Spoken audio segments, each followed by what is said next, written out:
Why you feel lost in your 20s and 30s? ඉතින් ඔයාගේ ජීවිතේ අවුරුදු 30ත් 20ත් අතර කාලෙදී ඔයා අතරමං වෙලා වගේ ඔයාට දැනෙලා තියෙනවද? ඉතින් ඒකට අපිට ඔයාගේ self එක හොයාගන්න කරන්න පුළුවන් දේවල් තමයි අද වීඩියෝ එකෙන් කතා කරන්න යන්නේ. ඉතින් අද මම පොඩක් එළියට ඇවිල්ලා කතා කරන්න ඕනි කියලා හිතුවා. ඉතින් අපි යමු වීඩියෝ එකට. Have you ever looked around and felt like everyone else has figured out their lives except you? Then this video is for you. ඉතින් අපි හිතමු අපි උදේට නැගිට ගමන් ඔන්න ෆෝන් එක ගන්නවා, Instagram යනවා, නැත්නම් Facebook යනවා. අපි දකිනවා එක්කෙනෙක් ලස්සන වාහනයක් අරගෙන, එතකොට එක්කෙනෙක් එයාගේ career goal එක එයාට යන්න ඕන තැනට ගිහින්, එහෙම නැත්නම් තව එක්කෙනෙක් marry කරලා, තව එක්කෙනෙක්ට ප්‍රොමෝෂන් හම්බ වෙලා, ඔන්න ඔය වගේ වීඩියෝස් අපි දකිනවා. එහෙම නැත්නම් අපි ඔය වගේ පෝස්ට් දකිනවා අපේ සම වයස්වල අය, අපිට ඩී බාල අය ෂෙයා කරලා තියෙනවා. ඉතින් ඔන්න ඔහොම බලද්දි ඔයාට නිකන් මාව තාම මට ඕන තැනට ගෙනිච්චේ නෑ වගේ ෆීලිං එකක් එනවද? පොඩි කාලේ හිතන් හිටියේ ලයිෆ් එකට ටයිම් ටේබල් එකක් තියනවා කියලා. ඒ කියන්නේ අවුරුදු 25 වෙද්දී මේ දේ වෙලා තියෙන්න ඕනේ, අවුරුදු 30 වෙද්දී බැඳලා ළමයි ඉන්න ඕනේ. ඔන්න ඔය වගේ දේවල්. ඒ වුණාට අපේ ඇත්ත ජීවිතේ එහෙම වෙන්නේ නැහැ. මොකද life doesn't follow a schedule. හැමදේම අපි හිතන ටයිමින්ග්ස් වලට, අපි හිතන වෙලාවට සිද්ධ වෙන්නේ නැහැ. අපි හිතපු නැති වෙලාවල් වලට අපි ළඟ හිටපු අය අපිව දාලා ගිහින් තියෙන්න පුළුවන්. එතකොට අපි විශ්වාස කරපු දේවල් අපේ විශ්වාසෙ කඩ වෙලා තියෙන්න පුළුවන්. ඔන්න ඔය වගේ ගොඩක් life changes life එක ඇතුලේ අපි අර time schedule එකක් තියන් හිටපු දේවල් වලට අමතරව ඔන්න ඔය වගේ ගොඩක් දේවල් සිද්ධ වෙනවා. ඉතින් අන්න ඒ නිසා තමයි life එක ටයිම් ෂෙඩියුල් එකක් ෆලෝ කරන්නේ නැහැ සහ ෆලෝ කරන්නත් බැහැ කියන එක මම කියන්නේ. ඔන්න ඔය වෙලාවට අපිට හිතෙනවා අපි ලයිෆ් එකේ අතරමං වෙලාද කියලා. ඉතින් ඔයත් එහෙම අතරමං වුණ කෙනෙක් නම් අහගෙන ඉන්නකෝ. ඉතින් මම දකින විදිහට හાર્ඩෙස්ට්ම පාර්ට් එක වෙන්නේ ලයිෆ් එකේ අපි වැටෙන එකවත්, අපි යම්කිසි දෙයකින් ෆේල් වෙන එකටත් වඩා අපේ වයසෙම ඉන්න කෙනෙක් අපිට වැඩි උඩින් ඉන්න එක, එහෙම නැත්නම් අපි ඒගොල්ලන්ත් එක්ක කම්පෙයාර් කරලා අපේ ලයිෆ් එකේ ඩිසිෂන් ගන්න එක, එහෙම නැත්නම් අපේ ලයිෆ් එක දැන් තියෙන මේ වගේ තැනක කියන එක අපි ගොඩක් වෙලාවට ඩිසිෂන් එකකට එන්නේ අපේ අනිත් අය ෂෙයා කරන highlighted reel එකක් දැකලා, ඒගොල්ලන්ගේ ලයිෆ් එකේ achievements දැකලා තමයි අපි ගොඩක් වෙලාවට තීරණයකට එන්නේ අපි මේ මොන තැනද ඉන්නේ කියන එක. අපේ ලයිෆ් එකේ අපි ඇවිල්ලා තියෙන දුර ගැන අපි තීරණය කරන්නේ අනිත් අයගේ ලයිෆ් එක කම්පෙයාර් කරලා. එතකොට අපි වැටෙනවට වැඩිය ඒක අමාරුයි අපි වෙන කෙනෙක් එක්ක අපේ ලයිෆ් එක කම්පෙයාර් කරන එක. ඉතින් ඒකෙන් මම තේරුම් ගත්තා අපිට ලයිෆ් එකේ නැති දෙයක් ගැන නෙමෙයි අපි මේ දුක් වෙන්නේ, වෙන කෙනෙක්ගේ ලයිෆ් එක අපේ ලයිෆ් එකත් එක්ක කම්පෙයාර් කරන හින්දා තමයි අපි මේ දුක් වෙන්නේ කියන එක මම රියලයිස් කරගත්තා. මට ඕගලන්ටත් කියන්න තියෙන්නේ අපි Instagram එකේ, Facebook එකේ, නැත්නම් මේ social media කියන දේදී යම්කිසි කෙනෙක් share කරන්නේ එයාගේ happy moments, එතකොට එයාගේ achievements, ඒ වගේ දේවල්නේ. ගොඩක් ඍණාත්මක දේවල් වගේ, එයාට වෙච්ච නැති දේවල්, එයාට වෙච්ච අකර තැබ්බයන් වගේ දේවල් ගොඩක් අය share කරන්නේ නැහැ. ඇත්තටම Instagram, Facebook වගේ දේවල් ගොඩක් share කරන මිනිස්සු ඇත්තටම එහෙමත් කෙනෙක් තමයි ඇත්තටම achievement එක පෙන්වන්න, එහෙම නැත්නම් යා life එකේ ගියපු දුර පෙන්වන්න දේවල් share කරන්නේ. අනිත් ගොඩක් දේවල් ඇත්තටම show off එකකටම විතරයි share වෙන්නේ කියන එක තමයි මගේ personally මම හිතන දේ. ඉතින් ඒ හින්දා මම කියන්නේ උදේට නැගිට ගමන් ෆෝන් එක අරගෙන තව කෙනෙක්ගේ life story එකක් බලන එක, ඒ වගේ දේවල් නතර කරලා උදේට නැගිට ගමන් ඔයාගේ ඔයාට ලැබිලා තියෙන ජීවිතේට grateful වෙන්න. ඔයා ඊගාට කරන්න ඕනි මොනවද? ලයිෆ් එකේ මොන තැනක මොන තත්යකට පත් වෙලා හිටියත් ඔයා තීරණය කරන්න. හරි, මම දැන් මේ දේ කරන්න ඕනේ. මම ෆෝන් එක අල්ලලා ඉන්න එක නෙමෙයි කරන්න, චූටි දෙයක්. ඔයා පුළුවන් වගේ රෙදි ටිකක් හොද ගන්න මේ වෙලාවට. ඊට පස්සේ නිකන් Instagram, Facebook මම කියන්නේ ඒ දේවල් බලන්න එපා කියලා බලන්න ඕනේ. අපි දේවල් ඉගෙන ගන්න ඕනේ. ගොඩක් ටියුටෝරියල්ස් තියෙනවා. එක දේවල් තමන්ම කරගන්නේ කොහොමද කියලා ගොඩක් දේවල් තියෙනවා. අන්න ඒ වගේ දෙයකට හිත යොමු කරන්න, වෙන කෙනෙක් එක්ක ලයිෆ් එක කම්පෙයාර් නොකර. Stop comparing your life to someone else's highlighted reel. තව දෙයක් තියෙනවා. ඉතින් ඒ දේ තමයි අපි කරන්න ඕනේ අනිත් අයගේ හීන පස්සේ දුවන එක නෙමෙයි, සමාජයට ඕන දේ නෙමෙයි, Tamanට ඕන දේ. අපි සමාජයට ඕන විදිහට ජීවත් වෙන්න ගියාම අපේ ලයිෆ් එකේ ගොඩක් වෙලාවට අපි අතරමං වෙලා වගේ ෆීලිං එකක් අපිට එනවා. ඉතින් ඒ කියන්නේ අපි හිතනවා මේ වයසේදී මම මේ වයසේදී මේ සැලරි එක ගන්න ඕනේ, මේ වයසේදී මේක කරලා තියෙන්න ඕනේ, ඔන්න ඔය වගේ දේවල් මම අර කලින් කිව්වා වගේ. ඉතින් සමාජය විසින් දීලා තියෙනවනේ යම්කිසි වයස් කාණ්ඩයන් ටිකක් මේ දේවල් වෙන්න ඕනේ කියලා. ගොඩක් දුරට අපි වගේ ආසියාතික රටවල් වල ඉන්න අයට තමයි ওই ප්‍රශ්නේ ගොඩක්ම තියෙන්නේ. ඉතින් ඒ හින්දා ඒක දැම්ම නවත්තන්න සමාජයට නෙමෙයි, සමහරට ඔයාගේ අම්මා තාත්තා උනත් කියන්න පුළුවන් අනේ ඔයා කොමර්ස් කරන්න, ආර්ට් කරලා වැඩක් නැහැ, ඒ වගේ දෙයක් කියන්නත් පුළුවන්. ඒ වුණාට ඔයා කැමති දේ ඔයා තීරණය කරන්න. මොකද නරක දේවල් නෙමෙයි. ඔයා වැඩිහිටියෙක් විදිහට හරි දේ හිතලා සමාජයෙන් ටිකක් මිදලා පොඩ්ඩක් හොඳ හුස්මක් අරගෙන හිතලා බලන්න. ඇත්තටම මම මේ යන පාත් එක හරිද? මට ඕන දේද මම කරන්න කියලා. ඉතින් එහෙම හිතුවොත් එහෙම ඔයාටත් ඔයාගේ ලයිෆ් එකේ achievements වලට ඉක්මනටම ළඟා වෙන්න පුළුවන්.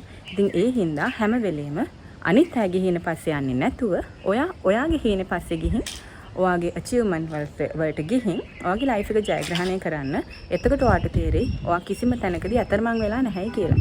මේ අවුරුදු 20 30 කාලෙදී ලයිෆ් එකේ ගොඩක් අය අතරමං වෙලා කියලා හිතෙන්නෙම හේතුව යන්නේ වෙන අයගේ හීන පස්සේනේ. ඇත්තටම පාත් එක පාර දාන්නේ නැහැ. තව කෙනෙක් එක හීනකට යනවා. එයා ඒ හැම පාත් එකම දන්නවා. එයා ඒ දේවල් ගැන ස්ටඩි කරලා තමයි එයා ඒකට යන්න හදන්නේ. ඒ වෙනකොට අපි සමහරවිට ඒ කිසි දෙයක් දන්නේ නැතුව ඒ පාත් එකට යන්න හදද්දී අපි ගොඩක් දුරට ගොඩක් වෙලාවට අතරමං වෙන්න පුළුවන්. ඉතින් ඒ හින්දා ඔයා සමාජයට ඕන විදිහට නෙමෙයි, ඔයාගේ විදිහට ඔයාගේ ගමන තීරණය කරන්න. ඉතින් අනිත් දේ තමයි ඔයා යම් කිසි තීරණයක් ගන්න, අලුතෙන් පියවරක් තියන්න, අලුත් දෙයක් පටන් ගන්න බය වෙන්න එපා. මම ප්‍රමාද වැඩි ඒ වගේ දේවල් හිතන්න එපා. ඔයාට දැන් අවුරුදු 30ක් වෙන්න පුළුවන්, සමහරවිට 35ක් වෙන්න පුළුවන්. හැබැයි දැන් ඔයාගේ 20s 30s ඉවර වෙලා දැන් 30 plus වෙලා ඉන්න කෙනෙක් මේ වීඩියෝ එක බලනවා වෙන්නත් පුළුවන්. ඒ වුණාට ඔයාට දැන් හිතෙනවා නම් නැහැ මේක නෙමෙයි මං හොයපු කැරියර් එක කියලා හිතෙනවා නම් ඔයා ඔයාගේ ජොබ් එක මාරු කරන්න, ජොබ් එක ක්විට් කරන්න දෙපාරක් හිතන්න එපා. හැබැයි ඒ කියන්නේ ජීවිතේ රිස්ක් එකක් ගන්නෙ නැතුව කම්ෆර්ට් zone එකේ ඉඳන් අපිට ජයග්‍රහණයන් වලට යන්න බෑ.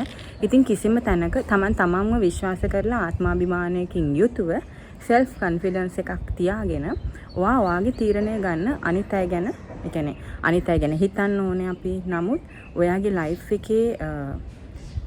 එක ජයග්‍රාහී විදිහට ගත කරනවද, පරාජිතයෙක් විදිහට මැරිලා යනවද කියන එක තීරණය කරන්නේ ඔයා. ඉතින් අපේ ඔගොල්ලෝ හිතලා බලන්න නිකමට මේ කකුල් දෙකකින් හිටගෙන කෂේරුකාව කෙලින් තියෙන එකම සත්වයා මේ ලෝකේ ඉන්න මනුෂ්‍යයා. ඉතින් ඔයාට මේ මනුෂ්‍ය ජීවිතයක් ලැබිලා තියෙන එකේ වටිනාකම කියලා නිම කරන්න බෑ. ඒක ගොඩාක් ලොකු අවස්ථාවක්. ඉතින් ඒ දෙයට විශ්වයට ස්තුතිවන්ත වෙන්න, හැම දෙයකටම ස්තුතිවන්ත වෙන්න, ලයිෆ් එක ගැන සතුටින්ම හිතන්න. මොන විදිහට මේ වෙලාවේ ජීවත් වුණත් මේ මනුෂ්‍ය ජීවිතයක් ලැබුණා කියන එකම ඇති ඔයාට සතුටු වෙලා ඔයාගේ ජීවිතේ ලස්සනට ගත කරන්න. ඉතින් ඔයා දෙපයෙන් හිටගෙන කෂීරිකාව කෙලින් තියෙන මනුස්සයෙක් විදිහට බය වෙන්න එපා තීරණ ගන්න. හැබැයි නිකන් අර ආවට ගියාට නෙමෙයි වෙන කෙනෙක්ගේ හීනයක් දැකලා මාත් මේක කරනවා එහෙම නෙමෙයි. හරියට ගෝල් එකක් තියාගෙන තීරණයක් ගන්න. ඔයා ඊගාවට කරන්න ඕනේ මොකද්ද කියන දේ. ඉතින් මට දැන් වයස 40යි. සමහර අය ඉන්න අවුරුදු 40න් යුනිවර්සිටි ගිහිල්ලා ඒගොල්ලන්ගේ ලයිෆ් එකේ achievements වලට ටාගට්ස් වලට ගිහින් ලොකු බිස්නස්මන්ලා වෙච්ච අය. එතකොට ඉගෙන ගන්න බැරි වුණත් යම් කිසි තැනකදී එයා ගොඩක් හાર્ඩ් වර්ක් කරලා ප්‍රැක්ටිස් එකකින් ජීවිතේ ජයග්‍රහණය කරපු අය.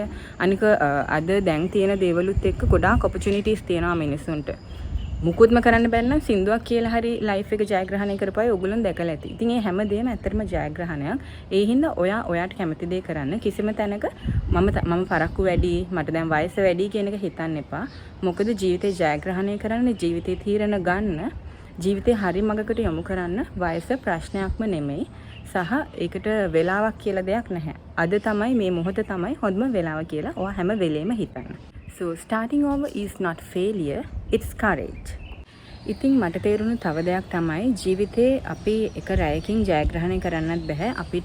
අපිව එක රැයකින් හොයාගන්නත් බෑ. ජීවිතේ හැමදේම step by step තමයි build කරන්නේ. ජීවිතය කියන්නේ ඇත්තටම මැජික් එකක් සහ පුදුමාකාර දෙයක්. ඉතින් ඔයා තාම පරක්කු වෙලා නැහැ. එක පුංචි habit එකක්, එතකොට එක පුංචි පියවරක් නේද? එතකොට එක පුංචි පිටුවක කියවීමකින් මුළු ජීවිතේම වෙනස් වෙන්න පුළුවන් නේද? එක පුංචි සිතුවිල්ලකින් හැමදාම උදේට නැගිටින්න පටන් ගන්න එකෙන් ඔන්න ඔය වගේ පුංචි දේවල් ගොඩක් එකතු වෙලා අවුරුද්දකින් වගේ අපි හිතලා බලද්දි මම මගේ කලින් වීඩියෝ එකේ තේ දේවල් ගැන කතා කරලා තියෙනවා. අවුරුද්දකින් වගේ ඔයා සම්පූර්ණම වෙනස් මිනිහෙක් වෙන්නත් පුළුවන්. ඉතින් ඒ හින්දා එක රැයකින් හැමදේම වෙයි කියන සිතුවිල්ලෙන් දේවල් පටන් ගන්න හිතන්න එපා. අපි යම්කිසි දෙයකට අඩිය තියද්දි first thing is first ඔයාව විශ්වාස කරන්න. තමන් ගැන විශ්වාස කරන එකෙන් තමයි ගොඩක් දුරට අපිට යන්න පුළුවන්. මොන දේ වුණත් ඔයාගේ ඩිසිෂන් එක මේක නම් ඔයා පොසිටිව් එනර්ජි එකකින් පටන් ගත්ත දේ අපි එකපාරම අපිට ලස්සනටම අපේ ගෝල් එකට යන්න බැරි වෙන්න පුළුවන්. එක බාධක ප්‍රශ්න එන්න පුළුවන්. හැබැයි ඒ කිසි දෙයකට ඔයා බය වෙන්න එපා.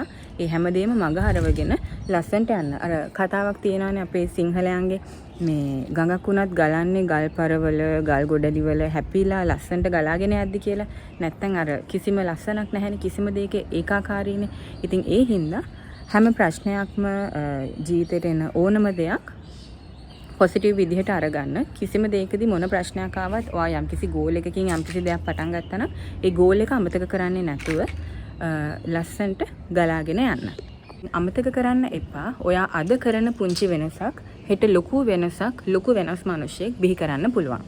ඉතින් ඔයාට ඔයාගේ ජීවිතේ පෙරදිලා වගේ දැනෙනවා නම් ඔයා තාමත් පරක්කු නැහැ. ඔයා පරක්කු වෙලත් නැහැ. ඔයා පෙරදිලත් නැහැ. ඔයා අතරමං වෙලත් නැහැ.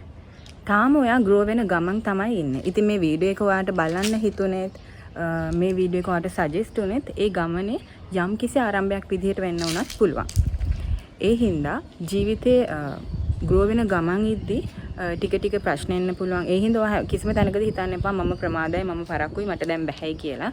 හැම වෙලෙම අද මම පටන් ගන්නවා, මේ මොහොතේ මම පටන් ගන්නවා කියන එක හිතන්න. හෙට නෙමෙයි, අනිද්දා නෙමෙයි, තව සතියකින් නෙමෙයි, මේ මොහොතේම පටන් ගන්න. පුංචි ස්ටෙප් එකකින් පටන් ගන්න. එක සිතුවිල්ලක් ඇති. ඉතින් ජීවිතේ සමහර දේවල් ප්‍රමාද කරන්නේ අපිට හොඳම දේ දෙන්න. ඒක විශ්වාස කරන්න. ඉතින් trust the process and keep going. කිසිම තැනක ඔයා පරක්කු වෙලත් නැහැ, ඔයා ෆේල් වෙලත් නැහැ.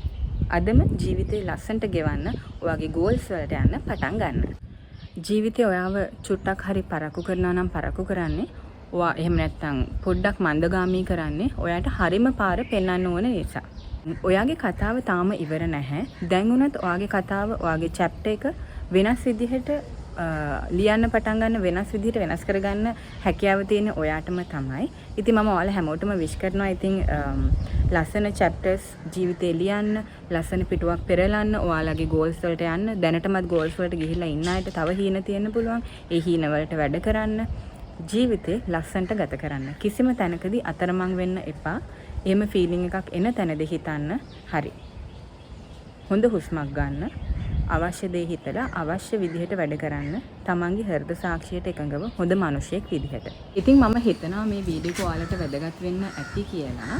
ඉතින් ඔයාලා යම් කිසි දෙයක් මේ වීඩියෝ එකෙන් ගත්තා නම් ඔයාගේ යාළුවන්ට ෂෙයා කරන්න, සබ්ස්ක්‍රයිබ් කරලා මගේ YouTube family එකටත් join වෙන්න කියලා ආරාධනා කරනවා. අලුත් කෙනෙක් නම් වීඩියෝ එක බලන්න. මම ඉතින් අද පොඩ්ඩක් වෙනස් විදිහට වීඩියෝ එක කරන්න ඕනි කියලා හිතුණා. මේ නේචර් එකත් එක්ක හුලං තියනවා, සද්දබද්ද ඇති පොඩ්ඩක්. ඒ වුණාට මගෙත් එක්ක join වෙච්ච හැමෝටම මම ගොඩක් ස්තුතියි කියනවා. තාම ඉන්නේ මට සබ්ස්ක්‍රයිබර්ස්ලා චුට්ටයි. මොකද මම කාත් එක්කවත් ෂෙයා කරන්න ගියේ නැහැ. මම channel එකක් පටන් ගන්නවා කියලා normally videos දාලා පටන් ගත්තේ. එතකොට අලුතෙන්ම එකතු වෙච්ච යාළුවෝ තමයි ඉන්නේ මගේ YouTube channel එකේ. මම අඳුරන කවුරුත් නැහැ ඇත්තටම. ඉතින් මම අලුත් වීඩියෝ එකක් අරන් එනකන් ඔයගොල්ලෝ හැමෝම සතුටින් පරිස්සමෙන් ඉන්න. මගේ YouTube channel එකේ නම තමයි Unwritten Chapters by Ash. ඉතින් channel එක subscribe කරලා join වෙන්න channel එකත් එක්ක. Until next chapter begins, write your own story. Bye bye.